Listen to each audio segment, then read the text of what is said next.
আসসালামু আলাইকুম দর্শক, প্রতিদিনের রান্নায় কিভাবে খুব সহজে ডিম ভুনা তৈরি করে নেই সেটি আজকে শেয়ার করব। প্রথমেই আমি 5টি ডিম সেদ্ধ করে নিয়েছি। ডিমগুলোকে খোসা ছাড়িয়ে কাঁটা চামচ দিয়ে আমি একটু করে ছিদ্র করে নিয়েছি। এখন ডিমগুলোকে আমি তেলে ভেজে নিব।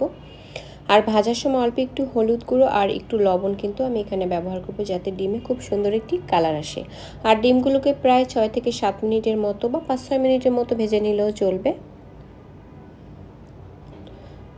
আমার ডিমগুলো কিন্তু প্রায় ভাজা হয়ে গিয়েছে। এখন আমি ডিমগুলোকে তেল থেকে তুলে নিব।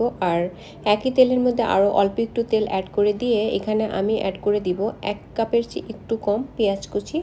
আর সাথে এখানে আমি আধা টেবিল চামচ রসুন বাটা আর তার চেয়ে একটু কম আদা বাটা ব্যবহার করেছি। আর সাথে আরও দিয়েছি গুঁড়ো মশলা, দিয়েছি পরিমাণ মতো লবণ, 1 চা চামচ করে হলুদ গুঁড়ো, ধনিয়ার গুঁড়ো আর জিরার গুঁড়ো, আর আধা টেবিল চামচ লাল মরিচের গুঁড়ো। এখন অল্প অল্প করে পানি অ্যাড করে মশলাটাকে কষিয়ে নিব। আর ফাঁকে এখানে আমি কিছু কাঁচামরিচ ফালি কিন্তু অ্যাড করে দিয়েছি।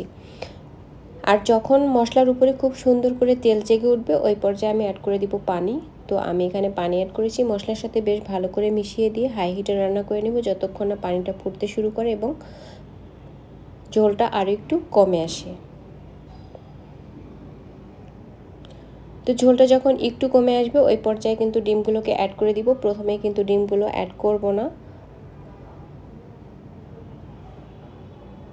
আমি ডিমগুলো এখন এই ঝোলের মধ্যে দিয়ে দিচ্ছি। এখন আরও কিছুক্ষণ রান্না করে নেব যতক্ষণ না ঝোলটা অনেকটাই কমে আসে। এবং যেহেতু ডিম ভুনা তৈরি করছি আর আজকের ঝোলটা কিন্তু একদম মাখা মাখা হয়ে যাবে।